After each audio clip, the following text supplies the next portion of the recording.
আদব হচ্ছে যে কখনো কোথাও একা ঘুমাবেন না, চেষ্টা করবেন যে একা যেন না ঘুমান, একা ঘুমাবেন না কোথাও। বিশেষ করে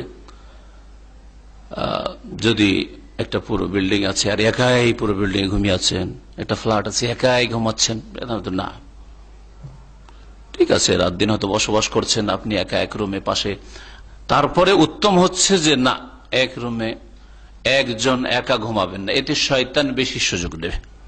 নবী করিম সাল্লাল্লাহু আলাইহি সাল্লাম একা সফর করতে নিষেধ করেছেন, একা ঘুমাতে নিষেধ করেছেন। গোটা বিল্ডিং যদি একাই থাকেন, আমাদের ইসলামিক সেন্টার 7 তলা বিল্ডিং, একাই যদি থাকেন কেমন লাগবে আপনাকে?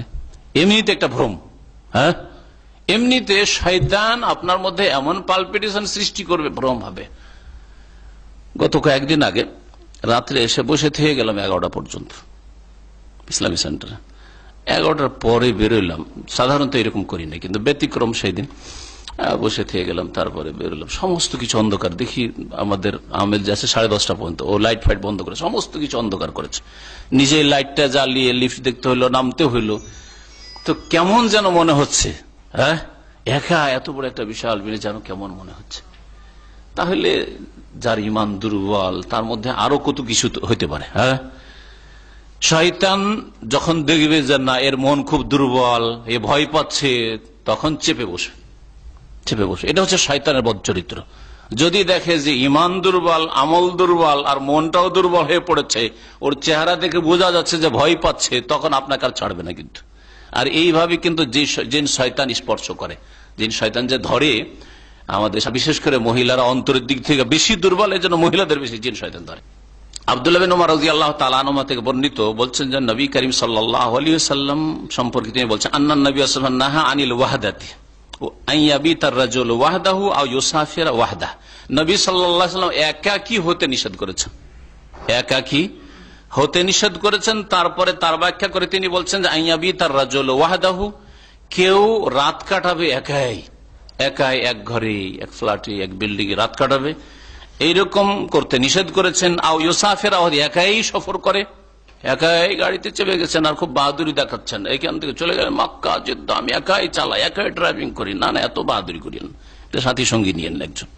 ঠিক আছে, ঠিক আছে, আপনার মধ্যে ক্ষমতা আছে, শারীরিক ক্ষমতা আছে, আর ক্ষমতা আছে, ঠিক আছে, কিন্তু আপনি এটা করবেন না, কারণ এটা সুন্নতের খেলাফ। নবী করিম সাল্লাল্লাহু আলাইহি ওয়াসাল্লাম নিষেধ করেছেন।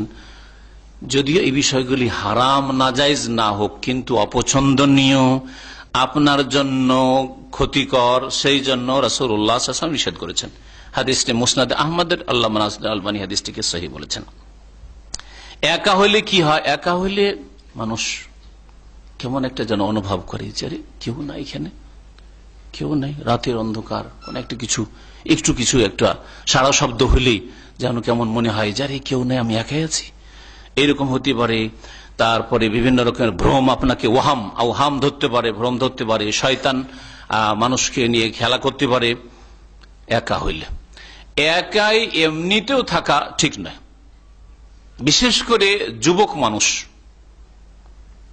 একাই থাকলে শয়তান পাপ করাবার চেষ্টা করবে। কখনো একাই ছেলে মেয়েকে রাখবেন না, সাথে রাখেন, বাড়িতে কেউ অনেক কাছাকাছি রাখেন, দরজা খোলা রাখেন, দরজা বন্ধ, মেয়ে একাই ঘরের মধ্যে কি করে ঘন্টার পর ঘন্টা, ছেলে একাই কি করে না করে, না এইভাবে রাখবেন না। শয়তান সুযোগ নেবে, শয়তান সুযোগ নেবে, শয়তান বিভিন্ন দিক থেকে সুযোগ নিতে পারে। আজকালকার ইন্টারনেটের যুগে বলতে হবে না শয়তান কিভাবে সুযোগ নিতে পারে। যেখানে ফিল্ম দেখার ব্যবস্থা আছে, যেখানে বাড়িতে টিভি আছে, সেখানে বলতে হবে না যে শয়তান কিভাবে সুযোগ নিতে পারে।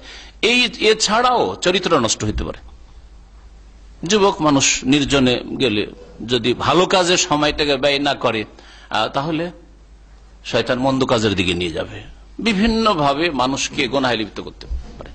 যেই গুনাহগুলি চারিত্রিক ক্ষেত্রে হয়ে থাকে মানুষের, সেগুলি নির্জনতা ছাড়া হয় না, নির্জনতা ছাড়া হয় না। হস্তমৈথুন নির্জনতা ছাড়া হয় না। যখন একজন যুবক একা হবে, তখন শয়তান সুযোগ নিতে পারে। এই ধরনের একটা উদাহরণই দিলাম যাতে করে বুঝতে পারেন যে একা থাকলে শয়তান সুযোগ নিয়ে থাকে, ঈমান হরণ করার চেষ্টা করে, আমল খারাপ করে দেওয়ার চেষ্টা করে, আর এমনিও দুনিয়ার দিক থেকেও শারীরিক দিক থেকেও ক্ষতি করার চেষ্টা করতে পারে।